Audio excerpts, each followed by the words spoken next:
right, you are in, you have sound. Okay. All right, we'll call the meeting to order. Can I get a motion to approve the February 27th minutes? I will make a motion to approve the February 27th minutes and add commentary. Good job. Can I get a second? I second. All right. Any discussion on the minutes of February 27th? Okay.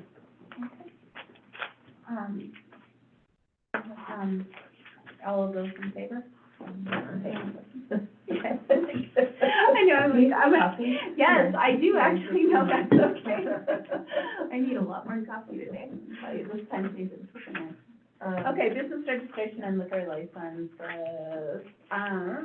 Now we have here, Lonnie and Tanae have been working on the resolutions, for those, changing it basically from category, from business type to tiers, so that we're not, distinguishing, things that have already been, the state law basically says that if they charge a fee for that person to be licensed in the state, it's a gray area on the city, even though we're calling it a business registration, it becomes a gray area, especially with liquor licenses, and to charge extra for those,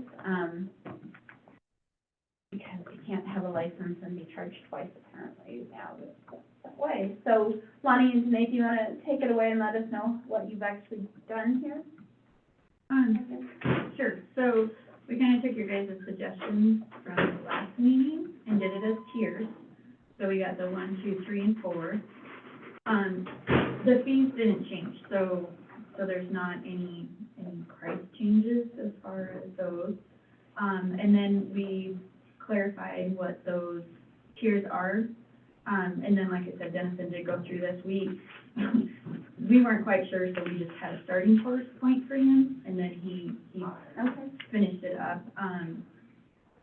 So then, like, the tier 1 general services, any business that does not specifically fall within one of the other categories below, including but not limited to businesses that may or may not collect resort tax, such as contractors, businesses that provide a personal service, retail business, and home-based businesses. Tier 2 is temporary vendors, businesses that don't operate more than 90 consecutive days within city limits. These businesses shall collect resort tax. Tier 3, lodging, lodging and accommodations, such as hotels, motels, bed and breakfast, and short-term rentals, stays less than 30 days. So it's like that one, we're not singling out short-term rentals, so that, fixes that whole thing.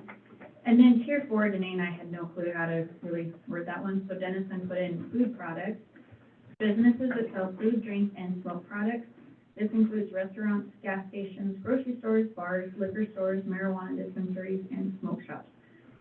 And Dennison said with that one, that clears up the whole liquor license, the marijuana dispensary license and stuff. He said that way, we just name it food products, that you sell these things, that's where you fall, is tier 4. Okay, so I guess, do you want to say prepared food? Or food products, because prepared food is different than food products. Like I sell, every retail store in town sells Becky's Berries, let's say. Yeah. I mean, or are you going to, it has to be prepared on site food? I would, Because there's a difference. I think and I think maybe we could work on That way. yeah, A a little bit, we can. prepared consumables. Yeah. Because I have a coffee shop now in my market, so I would fall into tier 4 regardless, because I sell food now that's prepared. But, if you're just a little, gift store that sells, every place sells Huckleberry jam and Huckleberry, Yeah. And King's Cupboard. and King's Cupboard. Consumables, prepared consumables. That would also kind of fit Prepared food. marijuana better, because you can eat it, but you can also smoke it, and I don't eat cigarettes, so. But it would also, but you do have, and Yeah, smoke, Ingestible? right. Yeah. And smoke products, I mean, because there's a vape store, you don't necessarily smoke. I mean, you, Don't. Yeah, it's all consumables, it's also dates of expiration. yeah. So- Or do we even need food products? Just say tier 4 businesses, because then, no, all others, Yeah. businesses that sell, this includes restaurants. I would just say prepared foods. So the way that we do it in restaurants for alcohol is it's food that is intended to be consumed on the premise. Oh, No, yeah. or, no, it's prepared. Like, you can do takeout. Like, Yeah. you can do takeout. Like, at the deli, you don't always sit But there. like, eat I'm it. just thinking of the old alcohol licenses and how it used to apply. So there was like, if you serve food, alcohol, and gun permits, there was like this conversation where they all intrinsically. I would just add, prepared food, like it's ready Or, to, or do prepared consumers. I like because consumable. go ahead. There's a difference with, used to call them food stamps, I don't know what you call them now. But, if it's prepared and immediately consumable, Right. you can't use your EBT card on it. Right, But, exactly. so something in the dairy department that you can take home like milk and drink is different than stuff that's. Right, and Yeah. that's why, It's distinguished as far as. you're what not you- milking the cow on site to Right. refresh food, it's already If packaged. it's hot, But prepared Right. food, if it's hot like and prepared on consumable, then site, you have your deli, or you have your, you're making the Chester fried chicken there, you're not, Well, what he's No. saying is, like, you have your deli, and they wouldn't be able to use food stamps for the deli, but they could use it for the grocery Right. product. right. they can use it on a deli sandwich, it's cold, they can't use it on Hot a deli. hot deli sandwich. Right, It's it's that fine line that I just there's want heat it involved. to be, so that a little gift shop in town that's not preparing any food on site, but they're selling King's Cupboard, Becky's Berries, they're selling food, Consumable. it's consumable, but they're not actually preparing it on site. So I would say prepared on-site food or something Because like it's that. not strictly, well, because that one, Yeah, 'cause I if mean, we just do prepared consumables, because like smoke shops and stuff, I mean, that, Yeah, so the big- it's a big, Yeah, this was the struggle with this one. because yeah, it's it's a big try to- category. Yeah, so, and the restaurants, the businesses that are going to get caught in this are, that didn't before, like Rocky Soda Hole, me, who didn't sell alcohol, now we're like in a higher tier, a lot higher tier, where before we were like $100, now we're $3.50. because it's gonna So- be hard to try to break those out. You can't, without saying you serve alcohol, and we Yeah. can't do that But anymore, we so, cannot do that anymore, so. yeah. 'cause I have So those I'll, ones, so. I mean, if you guys are good, like prepared consumables. Yeah, And I'll ask Dennison on that. yeah, one. just the language on that, because I think that, to me, we just don't want every gift shop that sells food to all of a sudden have to pay $350, Yeah. because they're just selling Just their- jam. yeah. Unless they're making the jam on site and it's fresh, then, I think it falls into the intent that it's, you're purchasing it to immediately consume it yeah. Yeah. versus to take it home and have it covered. Immediate Yeah. consumption. Yeah. And I would take food products off of there. Yeah, so I don't think it's I necessary. see remove food products, put prepared consumables there, and then as it talks Okay. about it, put businesses that sell prepared foods. Yeah. And then go on. Okay, that sounds good, yeah, Yeah. I like that, yeah, okay. Right. What was And you're either in a tier or you're not, you can't you don't stack it anymore. Yeah. No, You and don't that's have what a base. that, Okay. At the bottom. bottom, Yeah. yep. what was So, the last thing you said, Denise? where it says businesses that sell food, we're gonna put sell prepared food. So it'll say tier 5, prepared consumables, businesses that sell prepared food. Well, and then you don't necessarily have to put grocery store in there, But they still sell. because they sell prepared food. That's the alcohol. It's just, those are. Yeah. Yeah, so we are including examples in there.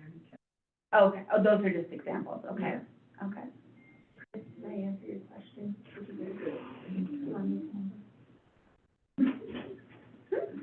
I think, yeah. Yeah, because before it used to be like, yeah, they'd get extra for a liquor store, but, I meant tier 4. okay. We knew it. Yeah. Okay, all right. So that updates that resolution. So can we, Thanks for tackling that, you guys. yeah, thank you so much. So we'll try to get this on the agenda. Is it on this week's So agenda for discussion? it's on for discussion, which means Perfect. it could be action in 2 weeks. That would be great, because we need to have it. So, be but the other announced. thing with that though, since this is done as a resolution, that whole timeline thing, we don't have to wait for 30 days. Right. Once Yeah. this is passed. But we then- definitely want it so you guys can update your stuff. We have to update, so there's a few things I'll need to change in the business licensing system, because we used to separate liquor, beer, wine, all that kind of stuff, having to go through and update all of that, and then recategorize businesses. And I think we're gonna revamp the application for businesses, so also. Perfect, and then, include, so that we're getting stuff that, Yeah. that, like certificates or whatever that they're, right? Yeah. Am I correct on that? and then as far as this goes too, for the collection of the resort tax, I did like how you had updated that form to include the penalty. Okay. So people know Yeah. that if they're 30 days late, there's a $250 penalty.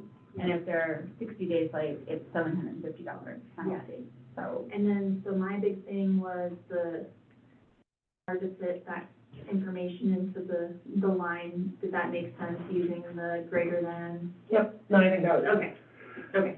There was another change that you said you made based on conversation. Was it the letter The or? letter, yeah, so that's the letter that, that was brought up, the wording on how it stated days past the grace period instead of the due date. I also updated the letter for that meeting. okay. Yeah, well, the whole point was, if it's in the reporting form, we don't want to create extra work on your part on having to send out reminders. Which is fantastic. I Yeah. just sent out a lot of letters, so, Yeah. hopefully that will help that process. I wonder if you can even put on there, no, I mean, if you intend to not send letters anymore, just say, no reminders will be set, please put this in your calendar, or something like that. So- Just, yeah, I would think. I mean, I definitely, I hand out, like, when a new business starts, I hand out a copy of the resort tax ordinance. I give them a copy of what I call a cheat sheet for due dates. And I give them my business card, and we go over all of that. I give them a copy of the form, and we go over all of those things when they first start their business up, so that there's no surprises. But I think that would, if we're updating well, we would have to probably put that in the ordinance. Well, if you do all that, I think you're holding their hand pretty tightly, so, I try. yeah. yeah. You could probably verbally tell them, put it in your calendar. So, yeah, so I really like that we updated that. The only other thing on here, businesses, on the temporary vendors, businesses that don't operate more than 90 consecutive days, it sounds kind of, less than 91 days, maybe. Businesses that operate less than 91 days, I don't know. Yeah. It's just a wording thing. It Yeah. just- And I Seems- think you just replicate what's in the ordinance. Oh, That's what it says yeah, in the yeah, ordinance. okay. Okay, and then on the, oh, go ahead. Well, not to get into the weeds here, but consecutive days, what if they're not open on weekdays and they just open on weekends? But they, In the summer, Yeah, let then, me read the temporary vendor. Oh, Did you give me a copy? Good catch. yeah. 90 consecutive days within a calendar year is what the, business registration ordinance Okay. states. Is it 90 days within the calendar year or 90 90 consecutive days? I think, Because if I close every Saturday and Sunday, I will never hit 90 consecutive days in a business I year. think that's what the ordinance says. And if we want to change it, that's okay, because we're gonna have to update the ordinance anyway. yeah, I think it should just be 90 days within a calendar year. Okay. Because, yeah, I mean, I could get away then with having a $200 license. Maybe not, because I still would have to Well, prepare food. and that's the other piece too, is whichever category you qualify for or So higher. if you're a food vendor then, and you, like a food truck, and you come in and you're selling prepared food, you're gonna be 300, you're not a temporary vendor anymore, you're gonna be 350. Yes, so, Do we even have temporary vendors then? Well, I guess we have the people for the rally, who Yeah. come in and So sell I think- clothing. that, that's kind of hard because, I mean, the 350 is for one entire year. The 200 is because the intent behind the temporary vendor is that they're only gonna operate here for most likely a weekend a year. So do you have them be, regardless of what they sell, to add that then? Because, Except for beer, wine, and liquor, because that's an but you addition. can't do Not that. anymore. You can't do that, so, but you're not gonna have a temporary alcohol license. I don't, Right. there's not really So- temporary vendors, is there, that come in and That- just sell alcohol, I- set up a stand and sell alcohol, is there? Yeah, note that there are food vendors that have Right. that. So I would just, I think we'd be okay if you just said regardless of what is sold, a temporary vendor is $200 if they are, 90 days within a calendar year. They don't Less than- operate more than 90 days? Yeah, less than 91 days. What if in they a don't calendar have year. a permanent place of business? That's a So this, temporary vendor. so within the ordinance. No, it's- not necessarily, because if you're a food truck, because we changed it on food trucks, so they can move around the city. It's just if they're under 90 days of operation, then they're $200. And that's what makes sense, is if the 90 days is the maximum number of days within a given year. Right. Yeah. And, but if that's not what we said, does the ordinance need to be, Well, we're working on the ordinance. I so we mean, need to this decide that. is the one? Yeah. So we need So- to decide how. But it also says that I'm not having an operating place of business within the city who engages in temporary or transient business. So this wouldn't apply if you had a brick and mortar and you were only open Monday through Friday. This doesn't apply to you. Because No, but it you have does- a place in, but you have a place in But- Red but- Lodge. but- This is like- stating that Right, you are right. not operating a place of The, business. the within Greek truck city. that shows up down here, he can't He's a do more temporary than vendor. 90 days in a year. Yeah, Right. exactly. So Red Lodge Barbecue, Barry Bowles used to have a permanent vendor truck. Yeah, Those are different, because they operate more than 90 consecutive days, they then become. More than 90 days? Because Yep. the word consecutive is what keeps throwing me They- in there. Yeah, Yes, and we that's gotta what they get- used to read, And we and can they take that would, out. they opened. get rid of the consecutive. Yeah, Yeah. we'll get rid of that, but they did, they opened consecutively, they were a place of standard business, Yep. open every single day. And then they also fall into an additional permit through the planning department to ensure they have trash, electricity, garbage, all these other things. Well, yeah, except they're mobile, some of them are mobile, like the barbecue place, and now we have the food truck, he's down there. And I don't think he went through the planning department, because he can move his truck whenever he wants, he's just renting that spot. Yeah, so, they're supposed to go through the planning department to get a vendor permit. So if you operate 1 through 7 days, it's free, because chances are you don't have to take care of garbage and all of these Right. crazy things. And then as you go up from there, there's different categories based on the days you're operating, and they have to meet certain requirements. So Red Lodge Barbecue did do that, Barry Bowles did do that, and I don't think that Lee Montana has done that, because I don't think they're, well, one, we don't have a planning director to do that, so. Where would, one of the tattoo places that rent a brick and mortar place, where would they fall? They'd still be a temporary vendor, unless have a permanent location. Like if they come in, if Yeah. they're under 90 days, they're still a temporary vendor. 90 days or under, regardless of where. If they're permanent, then it would be a service, and they would fall within. And the farmer's market, see, that goes into stacking though, I guess that's down in the ordinance, I guess. So I do have a question when it comes to caterers. So for instance, a venue that doesn't provide food and beverage, and you have to bring in caterers from out of town, do they need licensing? Yeah, they would need licensing. Okay. They would be considered a temporary vendor. Yep, and so they wouldn't be able to operate underneath the business that they're working at as a hired, because that's kind of how that is it's hired by the person and brought in. You're just outsourcing your food prep. If it's prepared food, regardless, they have to collect resort tax on it. And Moss Tacos caters, Samurai Sue's caters, and they all collect tax on their prepared food. I think it's like, Fox Fields, which I guess is outside the city limits. They're outside city limits, so they don't. But if they operate in the city, I guess they come in.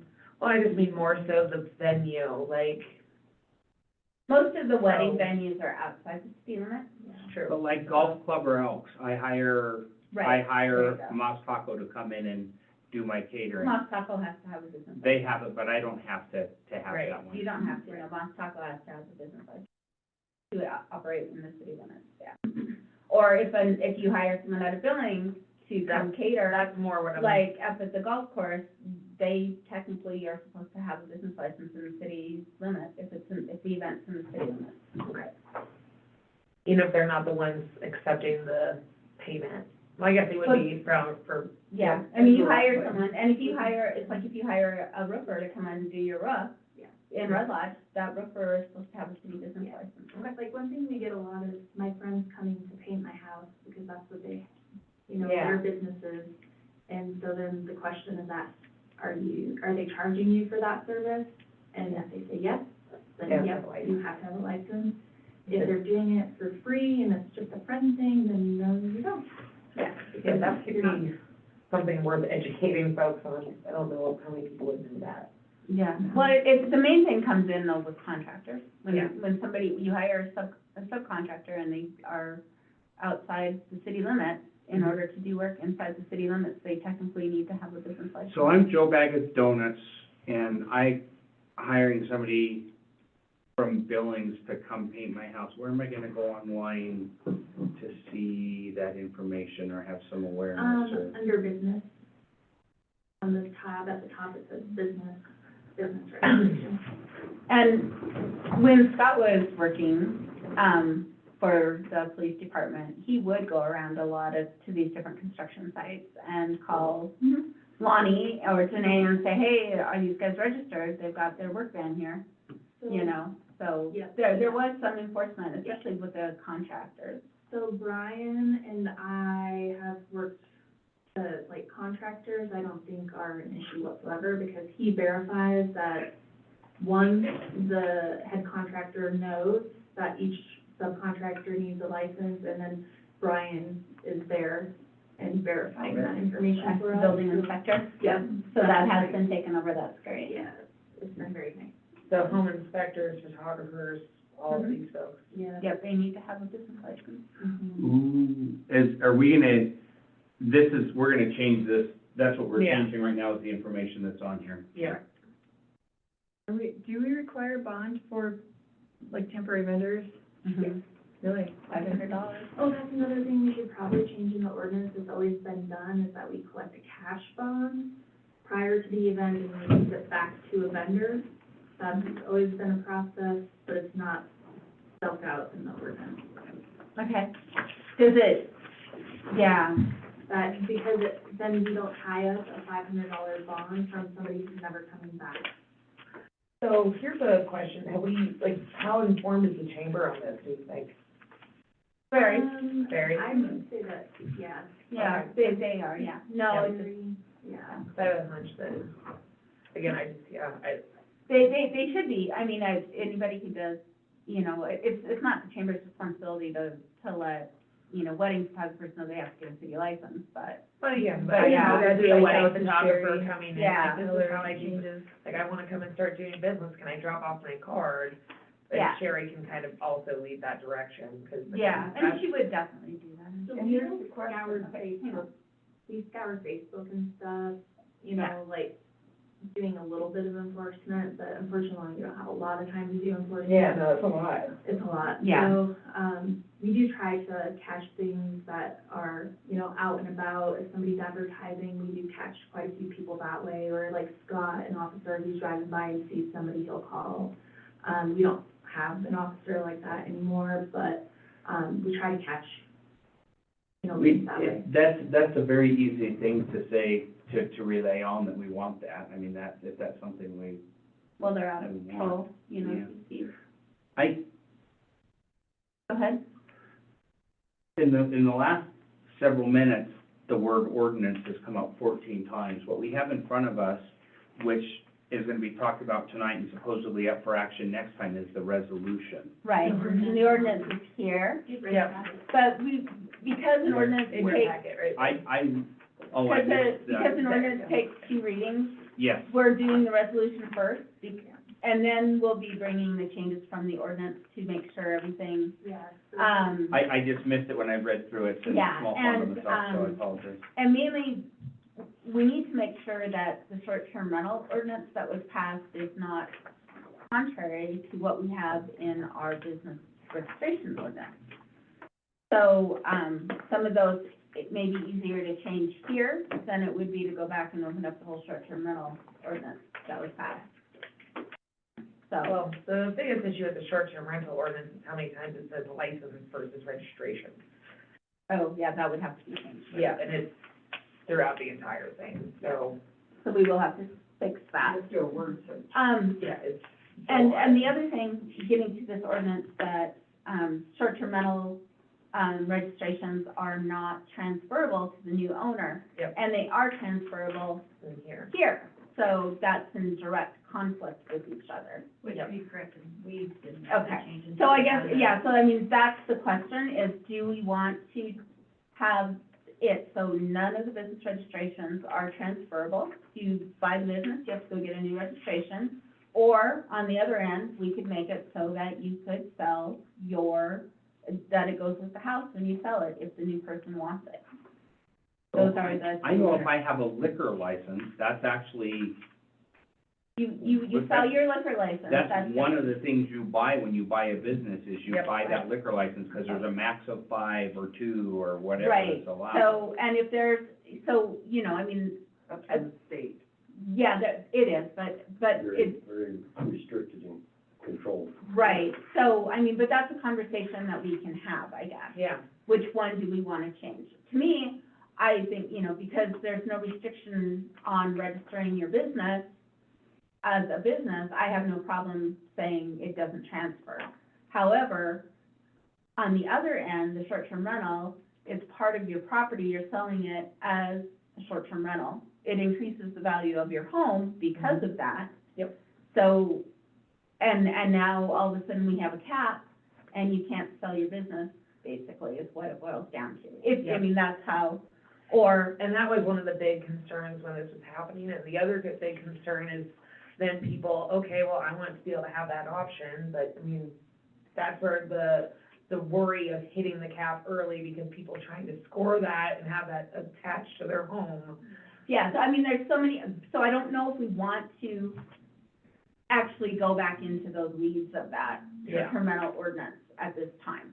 Yep. Do we just take the easy way out and make it that the business registration is not transferable? What's- Or do we want to have that deeper conversation What's, together? what's the right way? I don't know, it depends on who you talk to, David, because, Wait, I was on board with this, or do we take the easy way out? And no, I know. that's not the right there, answer. it may not be the best Not answer, for, but it not can for be the, an not, answer. not for the, it's not the right reason. But, okay, yeah, that's, I don't know what the right answer is, that's not the right reason. I get more phone calls on businesses saying, I want to purchase a place and want to know what the availability is for short-term rentals than I do businesses transferring. I get maybe 2 a year for people transferring a business I know. license. and Not it, very often. it honestly, I mean, it may be more now if like I'm selling the shack and I have the business registration of $350 and I've just paid it. I mean, that's a lot of money for someone just starting out. It's like, hey, you get my business license with it through next year, you know, type of thing. What's the disadvantage to transferring it? The If disadvantage, they qualify, I would add if the new the owner qualifies. disadvantage, I guess, it's more on the short-term rental side. I think they would still have to pay their $500 bond for the resort tax. That's separate, regardless of what type of business it is, because that's you proving that you're financially able to pay that resort That you're tax. going to. And that you're going, yeah, that's the city's, you know, you can't It's just, refundable after a year. it is, yeah, so that, but on the short-term rental side, I guess it would be if the cap's been hit. and they sell their property, does that new owner have a whole year then to rent the property out? Maybe it was like, hadn't been rented for 364 days, you sell it, and then that new owner has they have another 365 days? So you tied up a registration, a Yeah. license for 2 years instead of just one. So more, And then a new owner's gonna have to pay a bond again. Yeah, So it almost seems cleaner to not allow transfers, because you're gonna have to get all that I information have from to them gather anyway. everything that I would for any other business, so that is one thing. And that's the justification of the fee, is your effort and labor to do that. Yeah. So Right. to register a new business or transfer of a business, True. that person has to have all of their own things in their own name, state license, all of the things that we're gonna require.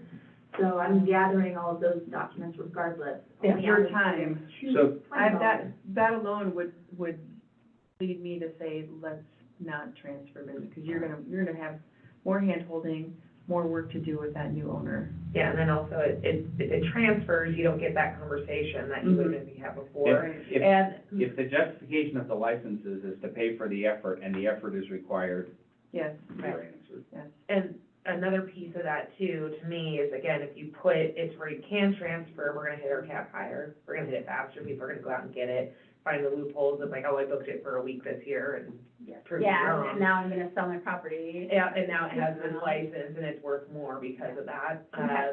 The other piece of that too, and I wanted to get out before I forgot it, is also, there's the option that if you're selling your business, technically that name on the business, like, call it Chelsea's Two Bins LLC, if I have that license and I just sell my LLC, then it would technically transfer. So there is that way of like, if you're selling a restaurant downtown, if you're selling that LLC, I just bought Polos, yep, But then, so but that's $350 still a new is gonna business matter. license.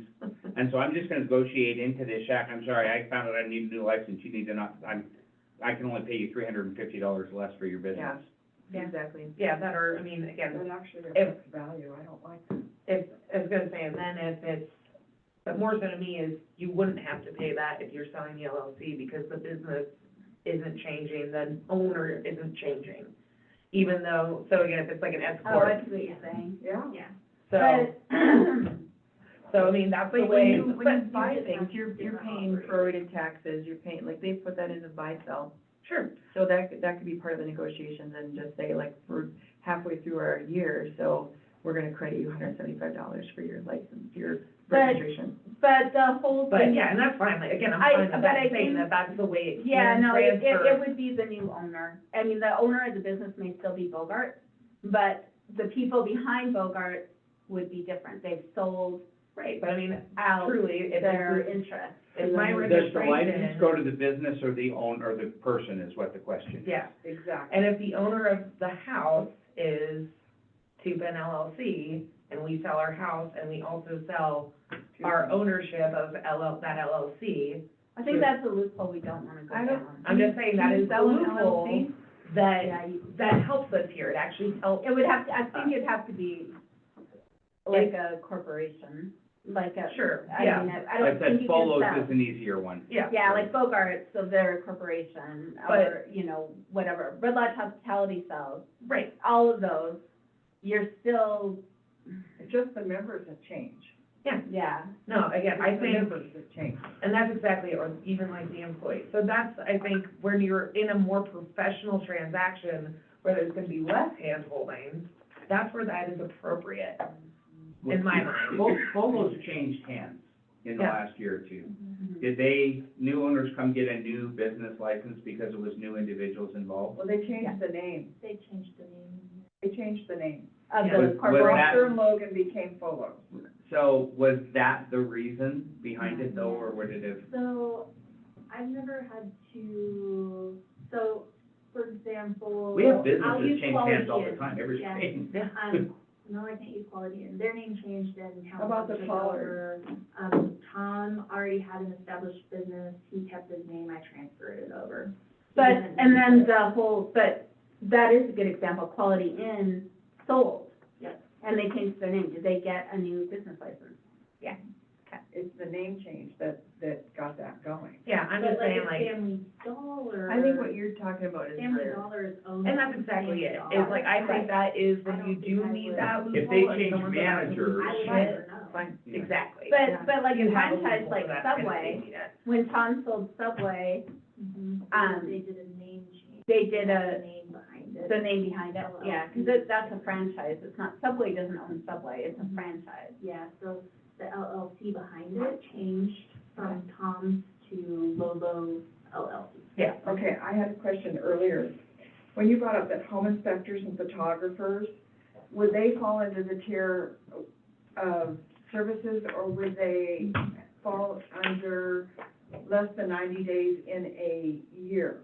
In other words, would the home inspector have to figure out if he actually did home inspections in the city less than 90 days? No, well, a home inspector is in the city, well, he'd be the $100 tier anyway, so why would he be? Either way, it's the same.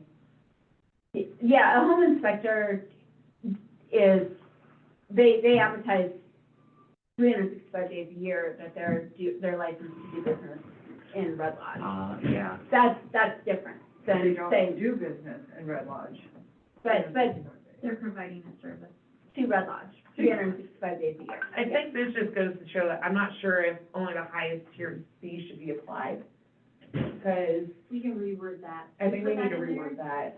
So it did come up, it might not, it does come up, because we have the hotel who also has the restaurant in it, this is where it comes up. Yep. So, he doesn't want it to stack, so then which one would apply, the hotel motel or the liquor restaurant?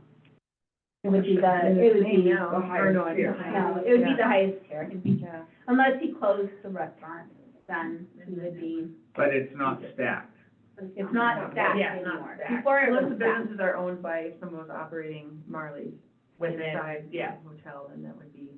That would be two separate. yeah, that'd be businesses. two separate ones. We had that down where One-Legged Magpie was for years. Yep. So there was a casino, and then somebody owned the restaurant space Right. inside or leased it. Right, That's okay. two separate businesses. Yep. Okay, so I guess we are in agreement then that we're just going to make it so business registration do not transfer anymore. So, Yep. okay, we just need to make that decision. Yep. And then it will be the same as the short-term rental, they do not transfer. Okay. We'll present it that way to council when we go through the ordinance then, and have a conversation. Anything else on this ordinance that we should be aware of? It looks like there's quite a few changes in it, So we're just talking about the resolution tonight, right? Right, we're just talking about the And then- resolution tonight, but we're starting to work on the So we'll ordinance. tackle this at the Okay. next meeting? So tonight, we actually have that you're talking about the resolution and ordinance, but what I'm anticipating is, what I'm understanding is, the resolution is close enough that we anticipated it being for action at the next time. Correct. Yep. Here's a really brief of the ordinance, we've got a bunch of changes, we do not anticipate it'll be next time. We But won't we be do voting still on it. have a deadline on the ordinance that applies, or no? No, as long as our fees are set and what those categories are, I can update my, renewals and send them out. That's the most important thing. And then my suggestion would be to slow down on the ordinance and take our time to fix all the things Yep. that Right. come up over the years, to clean it up and get it done right. We Perfect, can so, do that. yeah, this is the important thing tonight. Did, I guess, who would like to introduce it tonight? Okay, and then, that would be great. And hopefully we'll be able to have this all ready to go to be voted on at the next meeting. So on the ordinance, I guess, yeah, just briefly, let's just go through some of the highlighted changes, and then we'll go to the council rules and procedures. I'm sorry. As a business owner, and business licenses are due when? Or registration, July. As a business owner, into June, July especially, and August are total chaos. It is very easy to forget things. Right. So the lack of, there has to be a way to remind businesses, oh, by the way, I know you had a really busy Fourth of July, or preparation for Fourth of July. You know, how do we, We send We letters send out in out June. letters. right, but I heard that we weren't going to do that anymore. Oh, no, that's where the real late fees, Is, that's is, resort tax. is the July to June, because that's what ties to our fiscal year? I think, Yeah. yeah. And so I send out initial letters for, reminders for renewal, and then I actually send out 2 more, Okay. saying, hey, you missed it, and hey, Yeah, you what missed if it you just again. sent out a postcard? And there's no late. Wouldn't that be easier and cheaper? So we used to do postcards. One thing that we know with postcards is they get stuck in mail and they get lost very easily. And also we have to special order postcards. So in the Yeah, end, we they cost. actually, use the chamber's mailing. Right. So we get a discounted rate on postage anyway. So it is in fact cheaper for us to do printed paper and. Paper and envelopes, I mean, that's, yeah, that's not cheap either. Yeah. Any help with post office? You Yeah, just that's said the something thing, that you scares get me, more you people. said there's no penalties, There's but no- there's an associated, part of this is the associated resort tax. Yeah. So, Although they hold each other's hands, I enforce both ordinances. But resort tax is a different ordinance than, and there are penalties for non-payment of resort tax. There's just no penalties for not paying your business license on time. But we do enforce it, meaning that if a business hasn't registered, we're making phone calls or sending letters. Do you want a late fee on it?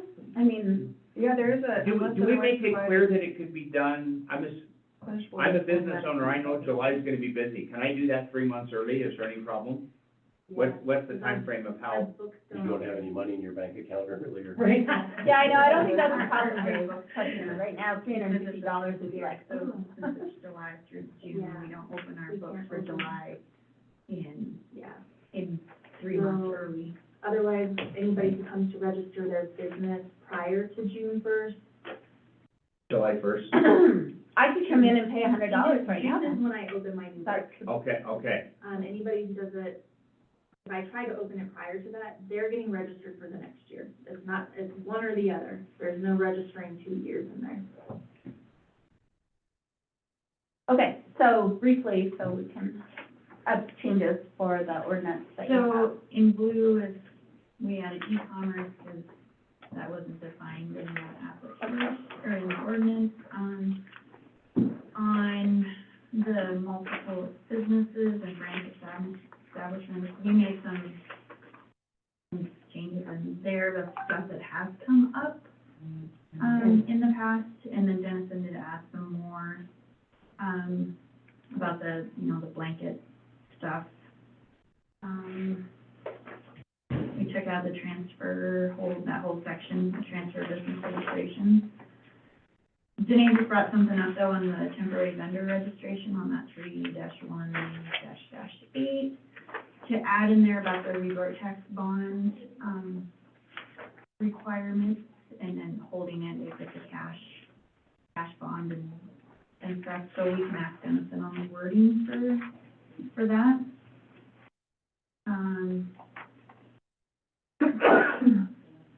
And then we did add under the business registration fees, that D, about when a business has multiple fees that apply, only the highest tiered fee will apply. Other than that, that's pretty much what we had, that we could think of stuff that's come up. Danae had some. So you are making it though, so that, only nonprofit entities can be over and above, like an event, and having them work under their business license, because right now, if a business sponsors someone, Not the way it's set. they haven't had to get their own business license. And now you have to be a nonprofit in order I to think do that's that. Dennison's changes. That is Dennison's changes, Okay. and like I said, we haven't gone through his changes with him yet. Okay, So, That's based off of the opinion made from the mayor way back in the days. Yeah. okay. And so, but that has carried forward to, any business. Yeah, so It's been done through, like Mayor Larson has approved that through multiple.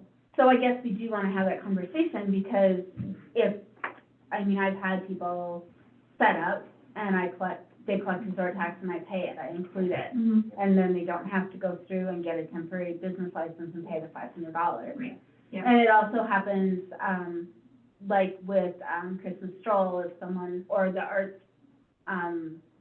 walk, if a business sponsors an artist, but they're not part of, sometimes you get guest artists and then they sell their trinkets in front of Yeah. of the market. Yeah. Farmer's market is the same thing, is it not? But they're a nonprofit. So the And he put in there that they have to be a nonprofit in order to do that. Yes, which will, like I said, we just got these, so Okay. we'll sit down with them and kind of Okay. get that more Because clarification. it does because happen a we did lot, bring it- it's just, I utilize, Mhm. that business, it puts their bond and their business license basically on the line. They're saying that Yeah. I will be responsible for this, it's my insurance then at that point. I think the question that comes to mind is if it's someone you've sponsored, but they're using public right-of-way, like the sidewalk, does your business license cover the sidewalk? It does, Okay. for a certain amount out, like whatever we get, yeah, like whatever that feed is, it's like a third of the sidewalk you can utilize. Okay. As part of your business, for sandwich boards or business use, for putting clothes racks out, for all of that. Go ahead, I'm sorry. One thing to point out here, Artsville does not have a, apostrophe under 314. Easy fix. But no, that's somebody's surplus, so it doesn't get missed. Yeah. Good. Thank Thank sorry you. to be a grammar Nazi, but, That was a good thing. and then under penalty, No, What? and that's Our what skilled in Nathan. the farmer's market shouldn't be called out in our ordinance, I don't think. Yeah, no, I think it should just be like, what we have, A, B, C, and then have another one regarding like how yours works, Cody. Well, it's just any business, a lot of businesses in town do it, where they'll have like a guest vendor set up, a pop-up market. And they, I'm not the only one that does it. Yeah, no, Yeah, it just, What do they call that business, what is it called generically? a pop-up market. Well- Like when you rent out space to you're renting out space to vendors that are, Well, there's a difference though, because, you could, if, I guess to add a section, if a business would like to sponsor a temporary vendor or a pop-up market, it would be basically a temporary vendor. And is willing, do we want to allow that? I guess, that's the conversation we need to have. Do we want to allow the ability of someone to come in and set up, whether it's inside my store, like Stephanie Nasto, Cane Bitterroot Botanical, sets up as a pop-up market inside my store. She's selling her stuff. It's not going through my cash register, but she collects the resort tax, pays me, and then I pay the city.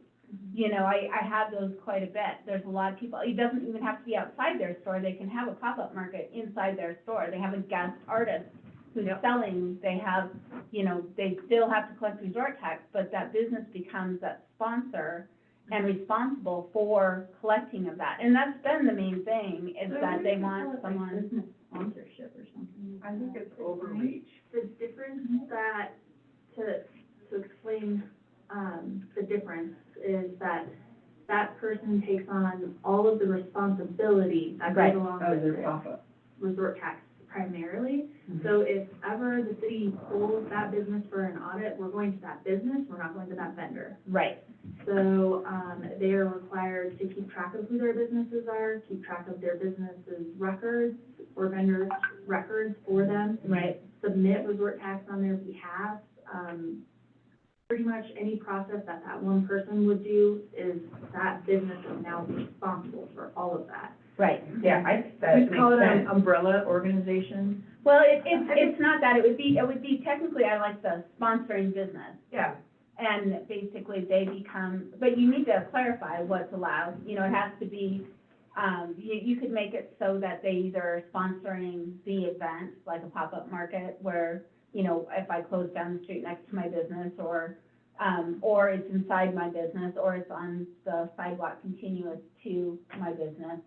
Well, So again, you're not sponsoring Yeah, food so- trucks 3 blocks away kind of thing, Yeah, you know? so then, for example, the rally, maybe the vendors across the street, they couldn't sponsor, but the ones that are on their property, they could sponsor. What about Snow Creek? Because it's Um, adjacent to their property.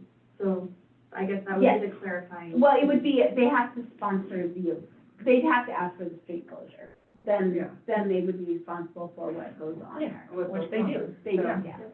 And so, So, I mean, I think that makes sense, and again, it kind of helps clean up for some of the, again, the catering thing, where it's like, you have an event here, the caterer comes in, you're responsible for those taxes, it's a one-time person, because I mean, otherwise, then we can get in the nitty-gritty of like, oh, you have a band.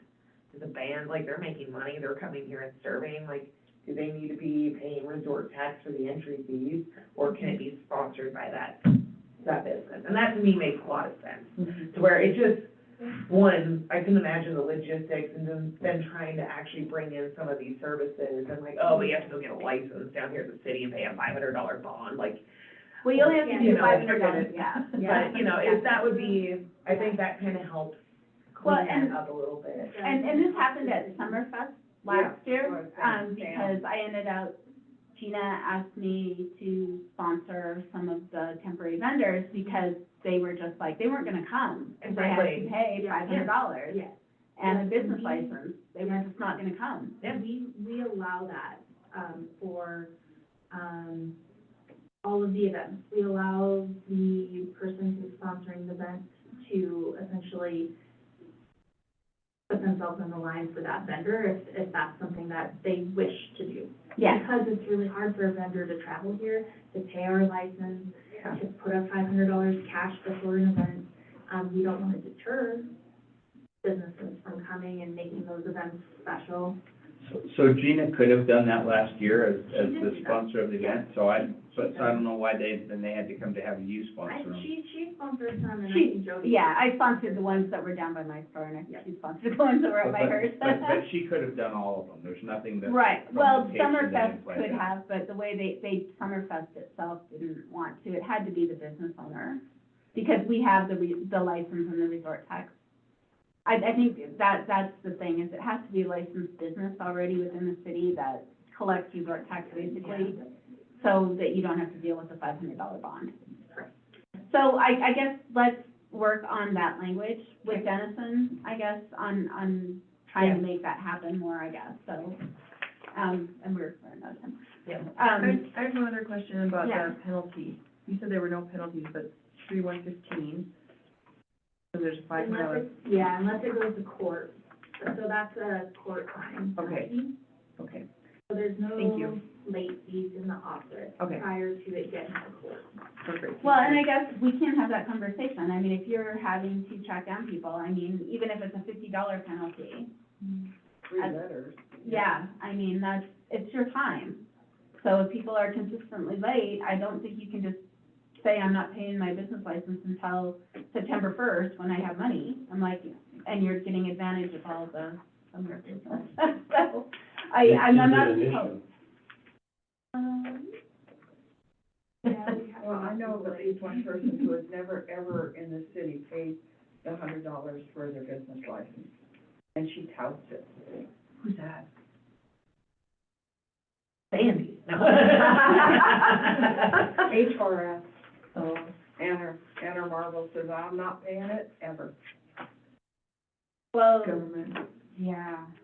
And the only other note I saw on this is under properties and such, the property management companies, it just says licenses still, so again, we'll wanna be really, really careful. Do a word search before we print. Yeah, get rid of all licenses and say Yeah. registration. Okay, thank you for working on the, council rules and procedures. There was only one change in there. We do have the time frame for, committees in twice. One says Thursday and one says Wednesday. Yeah, so. Thank you, so- yeah, I was yeah, so clicking through we'll, this. I had a couple of other quick things. okay, go ahead.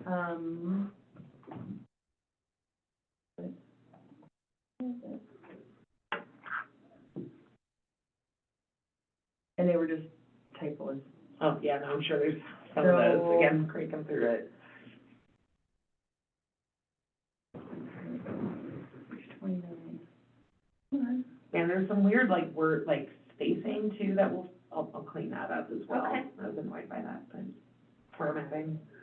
So the rules and procedures that you gave the city council was the updated to all the Well, if city council passes it, that will be our rules and procedures. period. Everything else will be gone. Okay, I'll ignore all those other things. So Chelsea, under section 6, second paragraph, standing, that should be capitalized. Okay. Same thing on the next paragraph. And then one more down, standing committees will report their findings. That should be capitalized. Okay. And then, same thing as Jody pointed out, it says Wednesday under section The 6. agenda, yeah, And then, Okay. Thursday. yeah, under agenda it says Thursday, so we just need to clarify which. And I think we just need to put, Yeah, 'cause I think it was just the standing committees were gonna be Wednesdays. and yeah, then- because it gives, it then, if we have those Wednesday, by 5, then, the agenda to Lonnie, to council president and to Lonnie Wednesday by 5, then it will allow, the agenda to hopefully be done on Thursday. So if Lonnie happens to wanna take a Friday off, she doesn't have to put it all off on Danae to do everything. It'll be done. That, just do some, and a lot of the agenda is pulled off of our standing committee. So it gives Mhm. that ability. Yeah, I think that's good. So could you do Wednesday by end of day? Yes. Because if it's 5, like I often work at night after I'm at That's work true, shift, yeah. so. End of day, Yeah, midnight, end of day. midnight Wednesday, Midnight. in their inbox Thursday morning at Right. 8 AM. Yeah. Or 6 AM, whenever they get here. Do you need to have in your council rules that the council president has the ability to kind of make final changes and edit, or how do you want to do that when there's some shuffling and last minute stuff around? We've been trying to keep folks informed. Yeah, I guess in one sense, the mayor controls the agenda, so if I'm making my effort to work with you and we can try to reach yeah, out I and mean, catch people, but. you could add that, I guess, that, because sometimes there'll be a resolution that has to be talked about at the committee level that we may not know about until, Thursday or Friday. You could say all agendas may be updated at the discretion of, Okay. but it's just to have that initial agenda. It doesn't have to be the finalized agenda, but the agenda. Yeah, To- like by this Wednesday. time we put resolution numbers in there. Right, yeah, Yeah, it's not like in stone at this. I would say city staff and mayor as well. I wouldn't say Well, anything. no, Yeah. it's, I mean, in practice, what it says right now is that the mayor who can change, but that's not your agendas, that's our agendas, but they're Right. related. I would just say draft agenda, Draft agenda, then. just put draft agenda Ah, from the committee needs to be submitted and by, that by implies Wednesday night. that there's some variables that could be Right. added to draft and. But we don't want to slop it turned in because it's a deadline. right, no, But but, I'll look to the council president to address that if there's issues or. And Wednesday needs to be capitalized. Yep, I got that. Okay, good.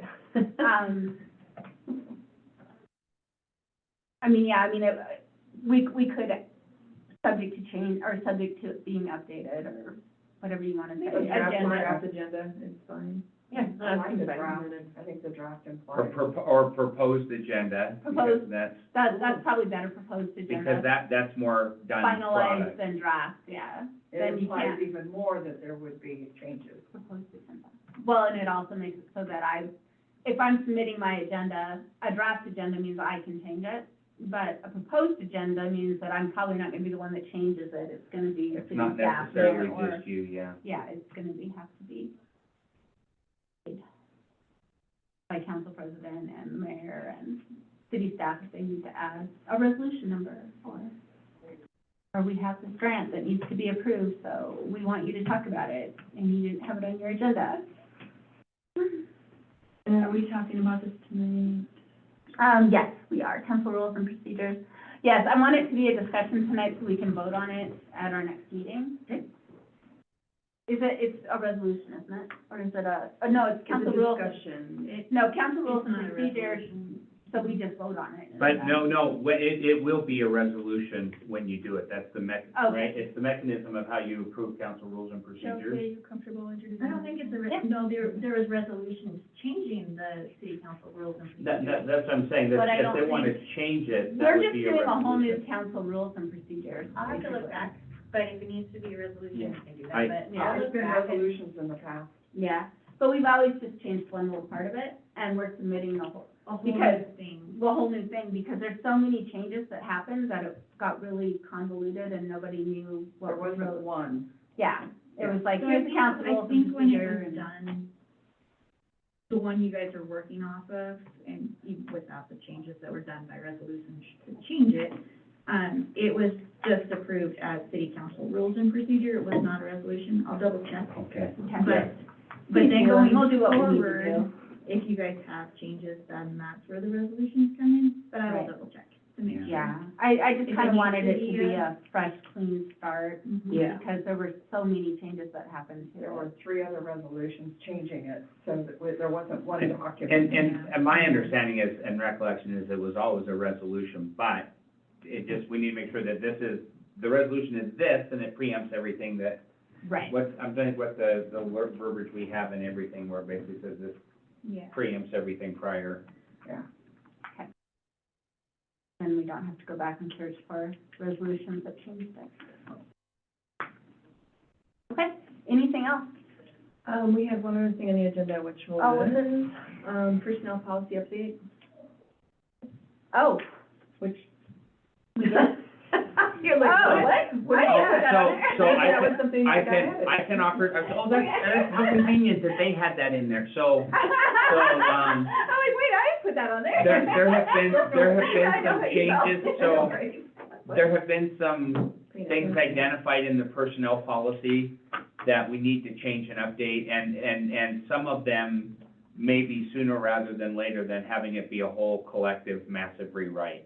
Okay. And so, But just a we. side note, sorry, I don't mean to interrupt you, but, I started this last fall, and then with the airport and everything, to update the entire personnel policy to make with, MMIA State, yeah. and our insurance, to make sure there's stuff that has been added on theirs but hasn't been added as far as any kind of personnel stuff that might get us in trouble. Okay, Um, so it's more of an HR type. right. Absolutely an HR thing. The whole personnel policy does have to be approved by council, Okay. but the changes and stuff, like I said, I've tried to integrate our current one with MMIA's, which the mayor has that big draft of it and stuff, because I sent Okay. it to Kristen last year, but then with everything last year, yeah, it never got really looked Okay. at. So, but Perfect. there have been things that have come up that may need to be addressed sooner than later, but I don't know how that's gonna work. Yeah, and that's been given to the attorney to basically to give us like a resolution on, so what I anticipate is update the current personnel policy for this person is, but sometime over the next year, when we're able to fit it in, what it needs to be is update the personnel policy, and that's council, Okay. Yeah, I think that, you set the fences. it would be nice to have some of that in writing, you know, especially, you know, we always get pushback on department heads driving, you know, city vehicles, you know, and if that's in our personnel policy, that a department head gets a city vehicle so they can get where they need to go quicker, then I think we need to have it in there. So, you know. so right now, that is one of the things that has been given to the city attorney, because we actually have a couple of contradictory things. So the, Okay. paragraph A says one way, paragraph B says another way. Another one is, there's a quote hard and fast rule that it's a 5-mile limit to the city, but yet there was an advantage to having police, you know, having police officers. So we've got to come up with what is it that works with what the intent is, and make sure that our wording Yeah, matches what that. works for the And city then, of Red Lodge. you guys, you all are the ones that sign off on that. Okay, perfect. Yeah, I just hate that. Well, why are they, you know, I'm like, well, it's in our personnel policy and not that, but there you go. And we're I following get our pushed back personnel and said, policy. that's not what our personnel policy says. And Yeah. it's like, oh, that does No. say this, and so, That's why I want whatever works, I want it to be in there. and, Right. and in writing, and approved by council, and then that's the end of the And, argument. and for at the that record, point. if any of you get hit up on that particular one, it is under review with our legal right now, and I anticipate seeing something sometime in the relatively near future. And I mean, I kind of get it, and not everyone can afford to live in Red Lodge, and especially our, you know, some of our, And I would also ask, whose insurance covers it? the cities. The city's insurance covers it? As Well, long yeah, as you're- as as long long as- as you're, as long as Yeah. you're within your scope. Of what you're, You're not going to Yeah. Costco with You it or. cannot going drive to it for city personal. business. You can't, To and from home is considered scope. So I've heard that police vehicles are at, Walmart in Laurel. And that's not a scope of work. so, anyway. So there are things like that. There are things that we are seeking clarification, and once we feel that it's solid and clarified, and you guys have said yes, so let it be written, so let it be done, then it will be my job to make sure that it is written and it is done. speaking from, as an insurance agent, the insurance follows the vehicle, period. End of story. So the way that you address that and limit that risk is to put it in your personnel policy and say, you can try to limit that liability by saying it has to be within your scope of work and, type of situation. But that doesn't mean that you're not necessarily gonna go get your personal mail, or you're gonna go drop your kids off at school on your, it's. On your way, You have to figure out, what that is. Do we allow passengers in the company vehicle? That's in our personnel policy. Your insurance isn't necessarily going to differentiate. They're going, the vehicle was here, got in an accident, it's our duty to defend it. So if someone driving a city vehicle gets in an accident, kills someone, the city could get sued. You will get sued. Yeah. Because it's your company vehicle. That's why, it's a huge liability exposure. It is for any corporation or any business that allows that. It's also a huge liability exposure to have your employee driving their own vehicle in the City course, business. in city business. Yep. Because then you're relying on their insurance to defend the city, and they may have 25, 50, 10. They'll sue both. And so, if they have state minimum and Lonnie goes to the post office and runs over somebody, and it's on city business, that's $25,000 is all she has. Our city insurance is still gonna cover it because She was on city business. she was on city business. And So, if she wasn't on city business, the insurance would still cover it. right, well, no, not if she's in her own vehicle. If not, No. yeah. Yeah, No, in so I'm just corporate. saying, driving vehicles is a huge liability area, regardless of if they're driving their own vehicle or driving city vehicles. And so going back a little bit, when it comes, so there is a benefit in visibility of a police officer driving his police car to the grocery store to pick up his mail. So there's some of these, and I do have so like I said, the attorney's looking at it, I have a copy of the latest version of our MMAA policy yesterday. So we're looking at it, and there's still gonna ultimately be some decisions that you guys make. We just have to make the decisions that are within the scopes that we have the right to make decisions for. Let's say he had to drive the police vehicle down to Billings for something that was in the Yeah. scope of his business. Yeah, And, transferring. gee, I need to stop and get at Walmart because I have to pick Going something, by. I'm going by. Are we gonna say, no, you can't do that? So I'm to like- some levels, they do, so interesting, so my son is Oh. in Utah, and he's in law enforcement there, and he has a vehicle, and he's allowed to drive from his work to his home, Right. which is more than 5 miles, and so whether we do that, if it's just a letter that approves that they're allowed to drive it even though they're outside of that 5 miles, we'll come up with a mechanism that's there. But at the same time, and he can do some stop and unstop, but if I wanna meet him for lunch, we basically have to meet on a restaurant that's between work and between home, and he can stop on the way home, but he can't go the other direction to meet at a restaurant to do it, so. Yeah, so- there's not, that's just it, you have to spell it out in your HR policy, because the insurance is gonna cover it regardless of where They it's need to being be driven. clear. And I think And one that'll of the be up changes to- that'll be, I think our 5 mile thing is probably gonna need to have a statement that says, that, and unless they have a letter from their department head or, you know, authorized, and basically, so we've got an officer who lives 7 miles or 8 miles, we just need to make sure that we accommodate that somehow, if that's what we wanna have. Well, and maybe you get rid of the 5 miles and say that it can be driven Within home. the county. Yeah, or it just can be, yeah, Yeah. and that's what we need to do, is figure out what that is. The And, list of approved locations. And, yeah, honestly, it just, I think, I don't have a problem with a lot of that. I know that, and, using it as a, you know, you're taking passengers, like family members, things like that, that's been an issue in the past, because you get an accident and you know, God forbid, you kill your kids, it's the city's insurance then that would pay for that. It would pay for those, either the injuries or the death of those passengers. Yep. So, do city employees that can be passengers at that point, or, you know, because then they have the workers' comp, or, Yeah, or, You I know- mean, it could even be like, with exception of approval from your department head.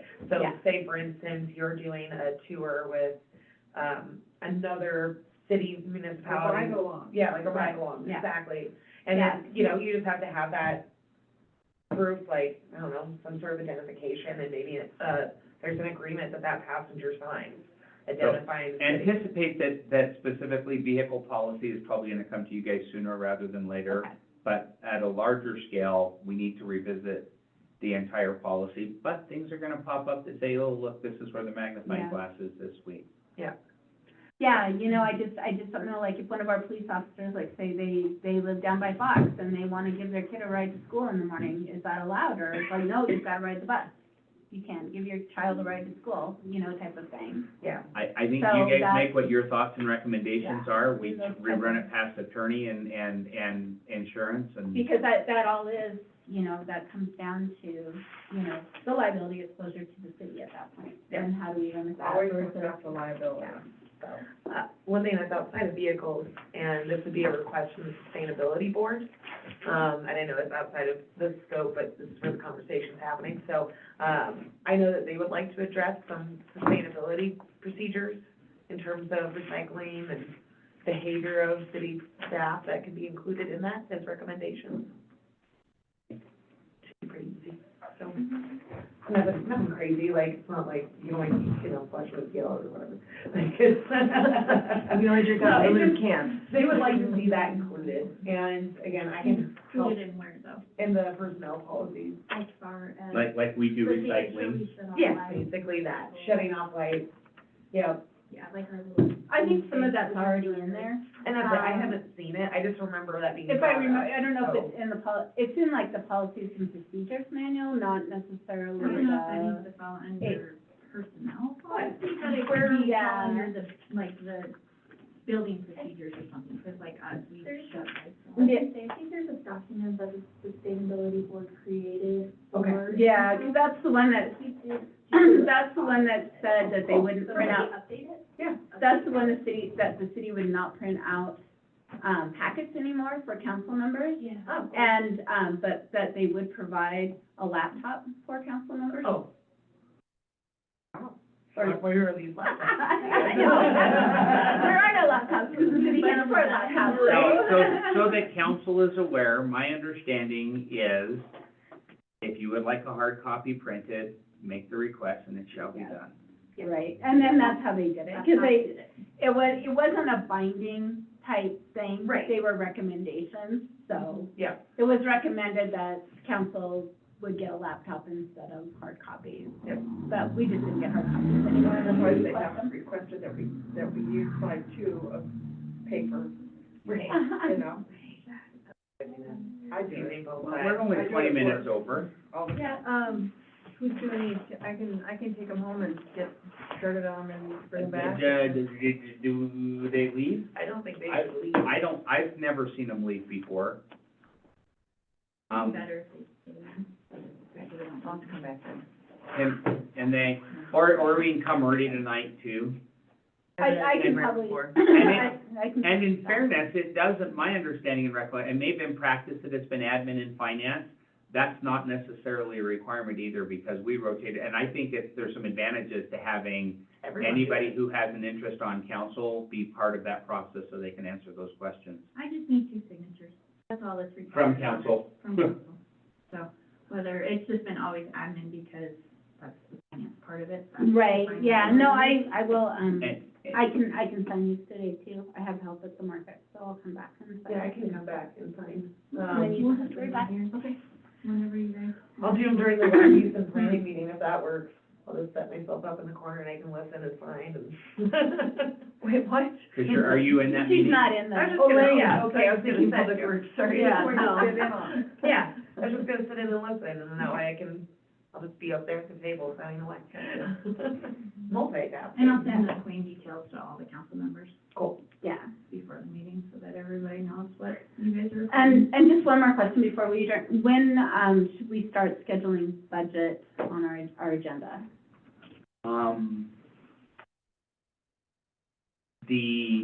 I am already doing some work on it right now. I met with, Doug, I would say, was it over the weekend, or maybe it was just late on Friday? For comparables, the answer is not yet, how's that? It's soon, but it's not yet. Okay. I can tell you, when did the county tell us they open theirs? May? It's like when they kind of start that, But or? once again, we're not the county. I know, I And know, so, I'm just using it as a reference.